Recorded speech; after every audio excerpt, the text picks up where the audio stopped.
بسم اللہ الرحمن الرحیم۔ اللہم صلی علی سیدنا حبیبنا و شفیعنا و مولانا محمد وبارک وسلم۔ محترم سامعین کرام، السلام علیکم ورحمۃ اللہ وبرکاتہ۔ ہماری آج کی یہ 5ویں نشست ہے اور الحمدللہ اللہ تبارک و تعالی کے فضل و کرم سے ہماری 4 محفلیں آپ لوگوں کی دعاؤں سے، اللہ کے فضل و کرم سے بہت ہی کامیاب ہوئیں، اور ان 4 محفلوں میں آپ صلی اللہ علیہ وسلم کے ابتدائی حالات، آپ صلی اللہ علیہ وسلم کی دعوتی محنتیں اور صحابہ کرام رضی اللہ عنہم اجمعین کی مشقتوں کو بیان کیا گیا ہے۔ آج کی اس محفل میں ہم سب سے پہلے 2 بہت ہی مشہور و معروف واقعہ، ایک حضرت عمر رضی اللہ تعالی عنہ کا اسلام قبول کرنا، اور دوسرا حضرت امیر حمزہ رضی اللہ تعالی عنہ کا اسلام قبول کرنا اور عام تبلیغ کے بارے میں آج کی اس محفل میں ذکر ہوگا۔ میں امید کرتا ہوں کہ اللہ اور اس کی رسول صلی اللہ علیہ وسلم کی محبت میں آپ اخیر تک مجلس میں شرکت فرمائیں گے۔ تو مکہ کے اندر 2 آدمی خاص طور سے ایسے تھے جو اپنے قائدانہ اوصاف کے اعتبار سے ممتاز تھے۔ ایک عمرو بن ہشام جو ابو جہل کے نام سے مشہور ہے، ہم اور آپ اسے ابو جہل کے نام سے جانتے ہیں، اور دوسری جو شخصیت ہے وہ ہے امیر المؤمنین خلیفۃ الثانی حضرت عمر بن خطاب رضی اللہ تعالی عنہ کی۔ رسول اللہ صلی اللہ علیہ وسلم نے دعا فرمائی کہ اے اللہ، عمرو بن ہشام یا عمر بن خطاب کے ذریعے اسلام کی تائید فرما۔ اس کے کچھ دنوں بعد حضرت عمر بن خطاب رضی اللہ تعالی عنہ نے اسلام قبول کر لیا۔ حضرت عمر بن خطاب رضی اللہ تعالی عنہ پہل رسول اللہ صلی اللہ علیہ وسلم اور آپ کی دعوت کے بہت مخالف تھے۔ ایک روز انہیں سخت غصہ آیا، انہوں نے ارادہ کیا کہ حضرت محمد مصطفیٰ صلی اللہ علیہ وسلم کو قتل کر ڈالیں۔ وہ تلوار لے کر اپنے گھر سے نکلے، راستے میں نعیم بن عبداللہ ملے۔ انہوں نے پوچھا کہ عمر، اس دوپہر میں کہاں جا رہے ہو؟ حضرت عمر رضی اللہ تعالی عنہ نے کہا کہ محمد کو قتل کرنے کا ارادہ ہے۔ اس صحابی نے قریش کے معاملے میں تفریق ڈال دی ہے، اس نے ہماری عقلوں کو بے وقوف بنایا ہے اور ہمارے دین پر عیب لگایا ہے اور ہمارے معبودوں پر سب و شتم کیا ہے۔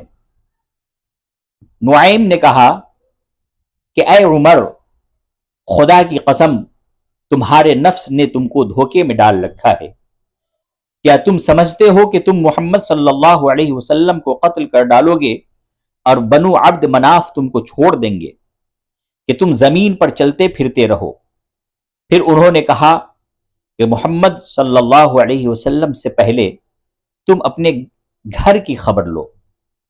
عمر نے پوچھا کہ کون سا گھر؟ نعیم نے کہا کہ تمہاری بہن فاطمہ اور تمہارے بہنوئی سعید بن زید نے محمد کا دین قبول کر لیا ہے، پہلے تمہیں ان کی اصلاح کرنا چاہیے۔ یہ سن کر عمر کا غصہ اور بڑھ گیا۔ اسی حال میں وہ اپنی بہن کے گھر پہنچے۔ اس وقت بہن اور بہنوئی دونوں گھر میں تھے، اور ایک مسلمان حضرت خباب ان کو قرآن کی تعلیم دے رہے تھے۔ عمر کی آہٹ پا کر خباب چھپ گئے عمر نے اندر داخل ہوتے ہی اپنی بہن اور بہنوئی سے کہا کہ میں نے سنا ہے کہ تم دونوں صابی ہو گئے ہو۔ بہنوئی نے کہا کہ اے عمر، اگر باپ دادا کا دین برحق نہ ہو اور دوسرا دین برحق ہو تو ایسی حالت میں ہم کو کیا کرنا چاہیے؟ یہ جواب سن کر عمر کا غصہ تیز ہو گیا۔ انہوں نے بہنوئی کو مارنا شروع کیا۔ بہن چھوڑانے کے لیے آئی تو بہنوئی کو چھوڑ کر بہن کو مارنے لگے، یہاں تک کہ ان کے چہرے سے خون بہنے لگا۔ بہن نے کہا کہ اے خطاب کے بیٹے، تم جو کچھ کرنا چاہتے ہو کرو، اب تو ہم اسلام قبول کر چکے ہیں۔ بہن کو خون آلود دے کر عمر کا غصہ ٹھنڈا ہو گیا اور ان کا ضمیر جاگ گیا۔ انہوں نے بہن سے کہا کہ جو کتاب تم لوگ پڑھ رہے تھے وہ مجھ کو دکھاؤ۔ اب خباب رضی اللہ عنہ بھی باہر نکل آئے۔ وہ لوگ اس وقت قرآن میں سورہ طٰہٰ پڑھ رہے تھے۔ یہ سورہ لکھی ہوئی عمر کو دی گئی۔ انہوں نے پڑھنا شروع کیا۔ ہر آیت ان کے دل میں اترتی جا رہی تھی، یہاں تک کہ شدید تاثر کے تحت ان کی زبان سے نکلا، کتنا اچھا اور کتنا اعلیٰ کلام ہے یہ۔ اس وقت رسول اللہ صلی اللہ علیہ وسلم اپنے اصحاب کے ساتھ پہاڑی کے اوپر دار ارقم میں تھے۔ عمر کی فرمائش پر خباب ان کو لے کر دار ارقم کی طرف چلے۔ پہنچ کر دروازے پر دستک دی۔ اندر سے ایک مسلمان نے جھانک کر دیکھا تو معلوم ہوا کہ عمر تلوار اپنے کندھے پر لٹکائے ہوئے کھڑے ہیں۔ انہوں نے رسول اللہ صلی اللہ علیہ وسلم سے کہا کہ یہ تو عمر ہیں جو تلوار لے کر آئے ہیں۔ حضرت حمزہ نے کہا کہ ان کو اندر آنے دو، اگر وہ اچھے ارادے سے آئے ہیں تو خوشی کی بات ہے، اور اگر وہ برے ارادے سے آئے ہیں تو ہم انہی کی تلوار سے ان کو قتل کر دیں گے۔ عمر مکان کے اندر داخل ہوئے تو رسول اللہ صلی اللہ علیہ وسلم اٹھ کر ان کی طرف آئے۔ آپ نے ان کی چادر پکڑ کر کھینچی اور کہا، اے ابن خطاب، کیا چیز ہے جو تم کو یہاں لے آئی؟ خدا کی قسم ایسا نظر آتا ہے کہ تم باز نہیں آؤ گے، یہاں تک کہ خدا تمہارے اوپر کوئی قہر نازل کرے۔ حضرت عمر نے کہا، اے محمد صلی اللہ علیہ وسلم، میں آپ کے پاس اس لیے آیا ہوں کہ اللہ اور رسول پر ایمان لاؤں اور اس چیز کا اقرار کروں جو آپ اللہ کے یہاں سے لے آئے ہیں۔ یہ سن کر رسول اللہ صلی اللہ علیہ وسلم نے بلند آواز سے اللہ اکبر کہا۔ اس سے گھر والوں نے جانا کہ عمر نے اسلام قبول کر لیا ہے۔ اسلام قبول کرنے کے بعد حضرت عمر رضی اللہ عنہ خانہ کعبہ میں گئے۔ وہاں قریش کے لوگ موجود تھے۔ انہوں نے سب کے سامنے اپنے قبول اسلام کا اظہار کیا۔ اس پر کچھ لوگ اٹھ کر انہیں مارنے لگے، مگر حضرت عمر رضی اللہ عنہ بہت طاقتور آدمی تھے۔ انہوں نے سب کو ڈھکیل دیا اور بلند آواز سے اسلام کی صداقت کا اعلان کیا۔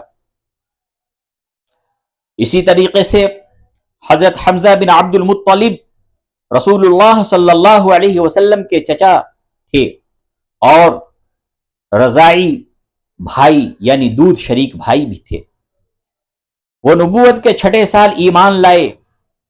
ان کا واقعہ یہ ہے کہ رسول اللہ صلی اللہ علیہ وسلم ایک روز صفا پہاڑی کی طرف سے گزر رہے تھے۔ وہاں آپ کی ملاقات ابو جہل سے ہوئی۔ اس نے آپ سے بہت برے انداز میں کلام کیا۔ آپ کچھ جواب دیے بغیر وہاں سے گزر گئے۔ حضرت عبداللہ بن جدعان کی ایک خادمہ یہ پورا واقعہ دیکھ رہی تھی۔ وہ آپ کے چچا حضرت حمزہ کے پاس گئی۔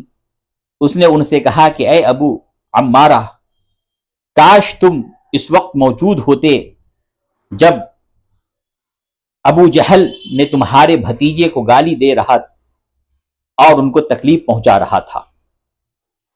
حضرت حمزہ ابھی شکار کھیل کر واپس آئے تھے اور لوہے کی کمان ان کے ہاتھ میں تھی۔ وہ کمان لیے ہوئے ابو جہل کی تلاش میں نکلے، اس کو کعبہ کے پاس پا لیا۔ ابو جہل وہاں ایک جماعت کے درمیان بیٹھا ہوا تھا۔ حضرت حمزہ نے قریب جا کر ابو جہل کو اپنی کمان سے مارا۔ اس کا سر زخمی ہو گیا اور خون نکل آیا۔ انہوں نے کہا کہ تم محمد کے دشمن بنے ہوئے ہو اور ان کو گالیاں دیتے ہو، تو سن لو کہ میرا دین بھی محمد کا دین ہے۔ ابو جہل کے ساتھی اٹھے کہ حضرت حمزہ کو پکڑیں اور انہیں ماریں، مگر ابو جہل نے اپنے آدمیوں کو منع کر دیا۔ اس نے کہا کہ ابو عمارہ کو چھوڑ دو، کیونکہ خدا کی قسم میں نے ان کے بھتیجے کو آج بہت زیادہ برا کہہ دیا تھا۔ روایات میں آتا ہے کہ حضرت حمزہ جب اپنے گھر واپس آئے تو مکہ کے کچھ لوگ ان سے ملے اور ان کو شرم دلائی کہ تم صابی ہو گئے اور اپنے باپ دادا کے دین کو چھوڑ دیا۔ اس سے حضرت حمزہ کے اندر شبہ پیدا ہو گیا، وہ بے چین ہو گئے، انہیں رات بھر نیند نہیں آئی۔ صبح کو حرم کعبہ میں گئے اور وہاں انہوں نے اللہ سے دعا کی کہ اے اللہ، اگر محمد کا راستہ سچا راستہ ہے تو اس کی تصدیق میرے دل میں ڈال دے، ورنہ میں جس حالت میں پڑ گیا ہوں اس سے میرے لیے نکلنے کی کوئی صورت پیدا فرما دے، میرا سینہ حق کے لیے کھول دے اور شک اور تردد کو مجھ سے دور کر دے۔ اسی کے ساتھ وہ رسول اللہ صلی اللہ علیہ وسلم سے ملے اور آپ سے اپنے دل کا حال بیان کیا۔ رسول اللہ صلی اللہ علیہ وسلم نے آپ کو سمجھایا، آپ کو جہنم سے ڈرایا اور جنت کی بشارت دی۔ اس کے بعد اللہ نے ان کے دل میں یقین ڈال دیا، اسلام کی صداقت پر ان کو پورا اطمینان ہو گیا۔ انہوں نے رسول اللہ صلی اللہ علیہ وسلم سے کہا کہ میں گواہی دیتا ہوں کہ آپ صادق ہیں۔ اے میرے بھتیجے، اپنے دین کا اعلان کرو، خدا کی قسم وہ سب کچھ جس پر آسمان سایہ کیے ہوئے ہے اگر مجھے دیا جائے تب بھی میں تمہارے دین کو نہیں چھوڑوں گا۔ مکہ میں اسی طرح ایک ایک کر کے لوگ اسلام قبول کرتے رہے۔ کوئی شخص پہلے ہی سے بتوں کی عبادت کو پسند نہیں کرتا تھا۔ اس نے جب رسول اللہ صلی اللہ علیہ وسلم کی زبان سے توحید کی بات سنی تو وہ اس کو اپنے دل کی آواز محسوس ہوئی، وہ فوراً آپ کا مومن بن گیا۔ کسی نے شام و فلسطین کے سفروں میں عیسائی عالموں سے سنا تھا کہ جزیرہ عرب میں ایک نبی پیدا ہونے والے ہیں۔ اس نے جب آپ کی شخصیت اور آپ کے کلام کو جانا تو اس نے سمجھ لیا کہ یہی وہ نبی ہیں، چنانچہ اس نے آپ کے ہاتھ پر ایمان کی بیعت کر لی۔ کسی نے خواب دیکھا کہ آپ اس کو آگ کے گڑھے سے کھینچ کر نکال رہے ہیں۔ اس کے بعد وہ آپ سے ملا، اس پر آپ کی صداقت کھلی اور اس نے ایمان قبول کر لیا۔ ابتدائی دور میں یہی صورت جاری رہی۔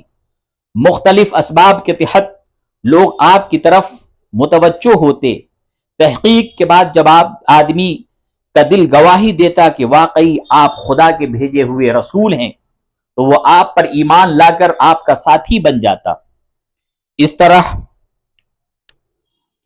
مکہ اور اطراف مکہ کے لوگ انفرادی طور پر آپ کی نبوت کو مان کر آپ کے گروہ میں شامل ہوتے رہے، یہاں تک کہ آپ کی ایک قابل لحاظ جماعت بن گئی۔ دھیرے دھیرے بہت سے مرد اور بہت سی عورتیں اسلام میں داخل ہو گئیں، یہاں تک کہ مکہ مکرمہ میں اسلام پھیل گیا اور ہر طرف اس کا چرچا ہونے لگا۔ اب اللہ تعالی نے اپنے رسول کو حکم دیا کہ اسلام کی تعلیم کو کھلم کھلا بیان کریں۔ ابن اسحاق کے مطابق 3 سال تک رسول اللہ صلی اللہ علیہ وسلم انفرادی طور پر خاموشی کے ساتھ تبلیغ کرتے رہے۔ 3 سال بعد سورہ مدثر میں یہ حکم دیا گیا کہ توحید کا عمومی اعلان کرو اور کسی کمی کے بغیر اس کو لوگوں کے سامنے بیان کرو۔ اب مکہ کے مشرکین کی طرف سے سخت مخالفت ہونے لگی۔ اس وقت رسول اللہ صلی اللہ علیہ وسلم کو ٹکراؤ کے بجائے اعراض کا حکم دیا گیا۔ چنانچہ رسول اللہ صلی اللہ علیہ وسلم اور آپ کے اصحاب اس زمانے میں ایسا کرتے کہ جب نماز کا وقت آتا تو آبادی کے باہر گھاٹیوں میں چلے جاتے اور لوگوں سے چھپ کر نماز پڑھتے۔ ابن اسحاق کہتے ہیں کہ رسول اللہ صلی اللہ علیہ وسلم نے جب اپنی قوم کے سامنے اسلام کا اظہار کیا اور کھلم کھلا اس کا اعلان فرمایا، جیسا کہ اللہ تعالی نے آپ کو حکم دیا تھا، تو آپ کی قوم نے ابتداً آپ سے دوری اختیار نہ کی، یہاں تک کہ آپ ان کے بتوں کا ذکر کرنے لگے اور ان پر تنقید کی۔ جب آپ نے ایسا کیا تو انہوں نے آپ کے معاملے کو اہمیت دی اور آپ سے اجنبیت برتنے لگے، وہ آپ کی مخالفت اور دشمنی پر متحد ہو گئے۔ سو ان لوگوں کے جنہیں اللہ تعالی نے اسلام کے ذریعے بچا لیا، ایسے لوگ تھوڑے تھے اور چھپے ہوئے تھے۔